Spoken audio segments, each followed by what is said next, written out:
Today you join me at Audi Northcliffe while I'm filming episode 2 of If I Were a Famous YouTuber. Let's get cracking.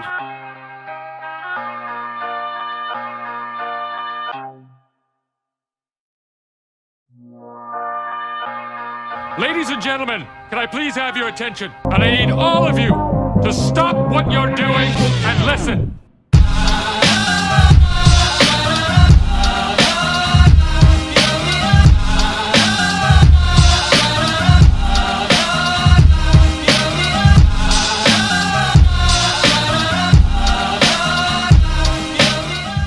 Alrighty, welcome to the BMW M2. Here it is, and my goodness, does it look absolutely insane. I love this little car. It looks so good. The exterior color on this particular model is Long Beach Blue. My favorite color. I would definitely opt for this color if I had this car. Alright, let's start off from the beginning. Right at the front of the car, we have the BMW traditional kidney grille. So that's been around for quite some time. You can tell there's extra openings for air intakes to cool the engine as it goes on high speed. There's a gap there that's supposed to help with aerodynamics as the air flows in and channels air into the wheels and sort of cools it down at high speed. Under the bonnet, we have a 3-liter straight 6 single turbocharged engine with roughly about 272 kilowatts, 450 Newton meters of torque. We have these beautiful wheels, 19-inch with the 5 twin spoke rims.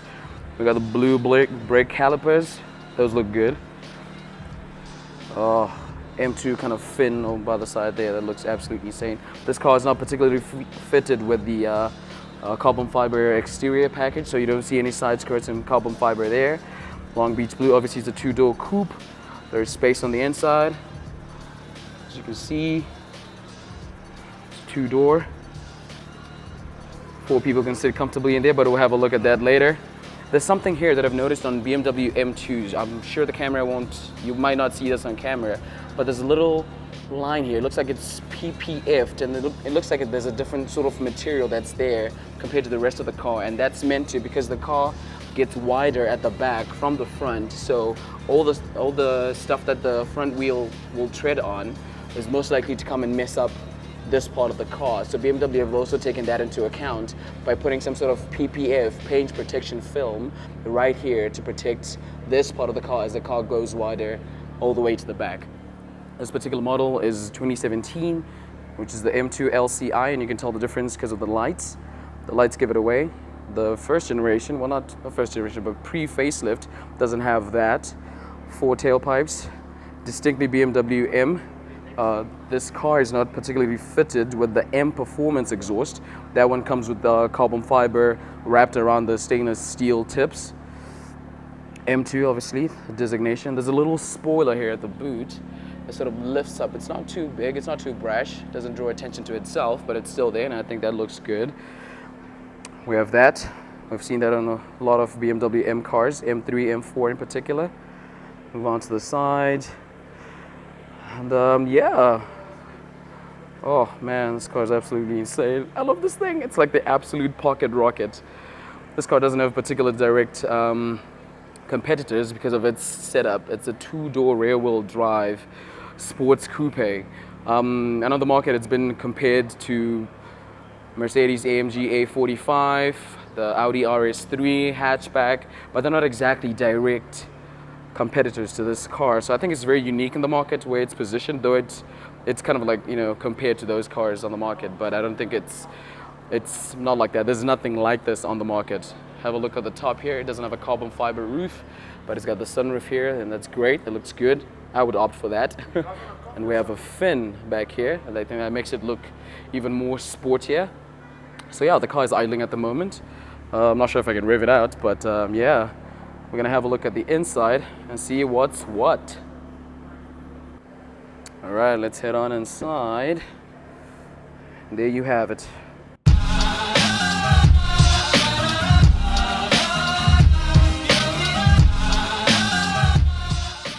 Alrighty, you join me inside the BMW M2, and my goodness, do I love this car. So you have the BMW steering wheel over here with the M badge down there.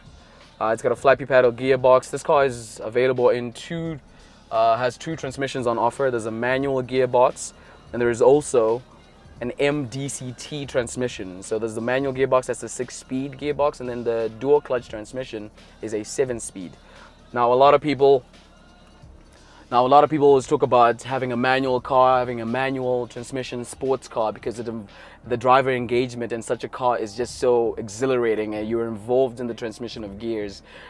You are part of the changing of gears, so that's pretty big with car enthusiasts, especially in this type of market. However, I would opt for the 7-speed MDCT transmission, which is the M dual clutch transmission, simply because it makes for faster shifts and it's also great on track.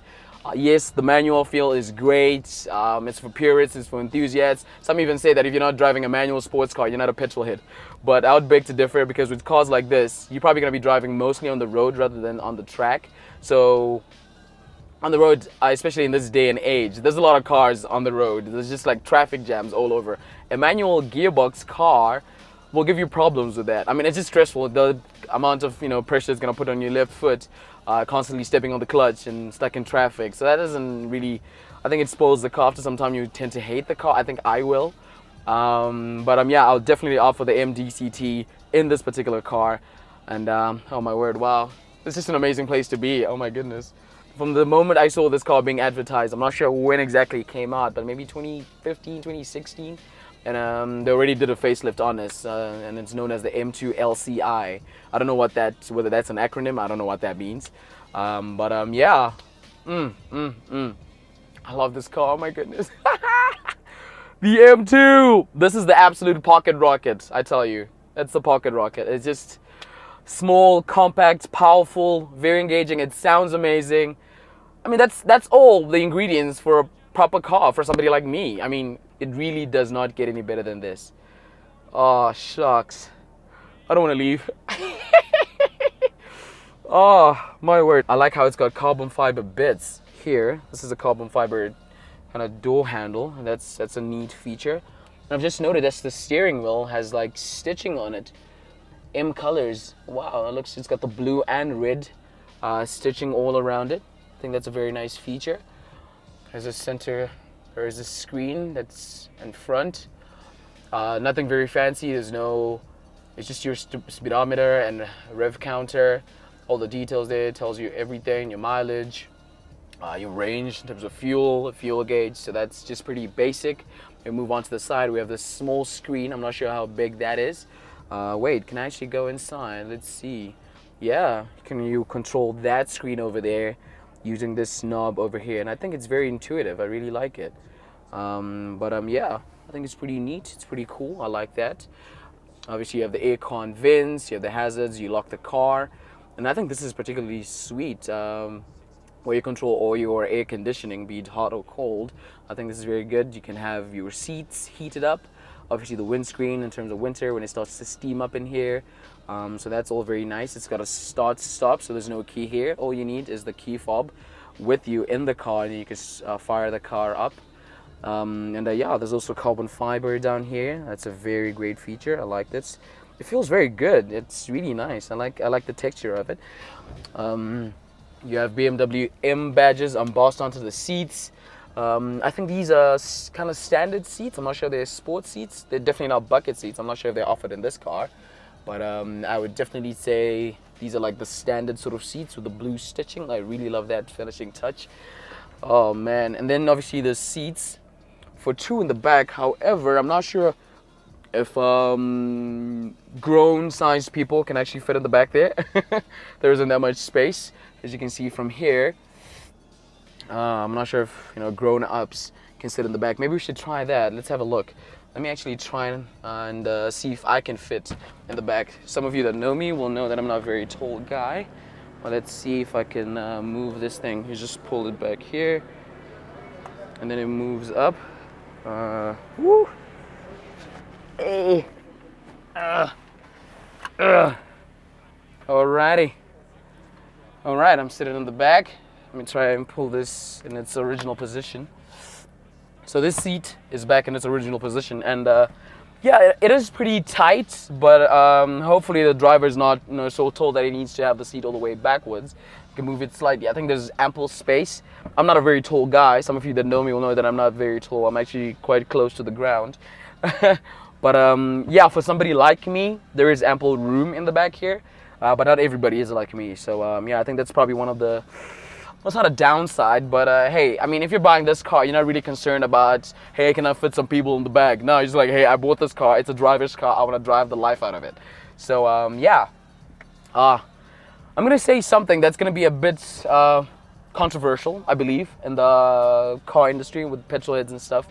This is my favorite BMW M car of them all at the moment. All the BMW M cars that are currently on sale, I would pick this in a heartbeat.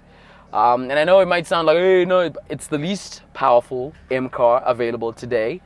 But hey, look, it's just, I mean, it just makes sense to me to have something like this for a guy like me with what I like, some of my preferences. It just makes sense to have something like this, you know? Okay, let me hop back to the front. Just pull this, move the seat up front. It's supposed to move, but it's not, weirdly. Let's head on out. You can control the sport mode, the various driving modes on this car. So you can turn the traction control off with this button. Traction control button just basically de-restricts the acceleration. So when you put your foot down, there's no restrictions whatsoever. All safety features are completely turned off, and you can just go, you know, wild. So here, as you can tell, there's sports right at the top, so you can increase. Let me see if I press it, what will happen there. Pressing the sport mode on. Oh, it actually reflects down there. Sport mode plus. There you go, sport plus, which means it's automatic, traction control off, apparently for this system, or you can down it down to comfort. Sport, so there's 3 driving modes. There's comfort, sport, and sport plus. Okay, so yeah, this is the interior in the BMW M2 in my favorite color, Long Beach blue. Now, how would I make this personalized to my own particular taste? So what I would do, I'll keep the color Long Beach blue because that's my favorite color on this particular car. I'll definitely opt for the MDCT dual clutch transmission. M performance exhaust, you definitely need that. I'll get a carbon fiber spoiler as well at the back. It just makes it look more, you know, a bit more aggressive. I'm not sure if I'll opt for the aero pack, the aero kit which has some sort of aerodynamics, little spoiler kits and enhancements in the front and on the side skirts. Maybe not, maybe side skirts yes, but on the front no. I think it completely ruins it, so I wouldn't do that. But apart from that, yeah, that's sunroof, definitely you need one of those. I would opt for something like that. Yeah, I'll definitely opt for that. So that would be my perfect, the best spec'd BMW M2 for me, with all those features. And just yeah, wow, this should be my first car. Yeah, first car that I buy. Yeah, I really think this should be my first car. I honestly think that this car would definitely go down in history as one of the best driver's cars in the world. Yeah, obviously inspired by the E30 M3, which has the 2-door, kind of like 2-door rear-wheel drive sports coupe setup on it. And I think the direct predecessor to this would be the 1M, and that was extremely rare. I'm not sure, they didn't make many of those, definitely less than 500 units of that 1M were made. I'm not sure of the exact number, but and just to find out that this was available like throughout, that was pretty amazing. You know, throughout the production run, it's not limited. However, BMW have announced, well, at the Geneva Motor Show, they recently unveiled the BMW M2 Coupe Edition Black. So what that has, it's entirely black. It's got a black exterior color, black wheels, black rims, everything is all blacked out. And I think that's the only special thing about the car, just is black out. There's no power upgrades. And I think it's still available in both manual and the MDCT transmission. But that's going to be a limited edition. Apparently South Africa is only going to get about 20 or 30 roundabout. I'm not sure how many in total they're making. I think 300 or 500, I'm not sure. Once I find out more information, I'll post it in the description box below. But yeah, BMW has promised that there's going to be an M2 competition package. Alrighty, I'm going to have to end this video now. Major shout out to Audi Northcliffe in South Africa. Thank you so much for allowing me to come here. They've treated me nice in the past. I've been here. I shot the RS6 Avant here at the same venue. So this BMW M2 is currently in their pre-owned section. So yeah, give them a shout out. They've been really amazing. If you're here, get in touch with John or Renee. But they're amazing people. They've treated me with so much care and just, you know, really attended to my every need. So give them a shout out. And yeah, thank you so much for joining me on this episode 2 of my series, If I Were a Famous YouTuber. And I hope to see you in the next coming videos. Cheers, guys. Bye.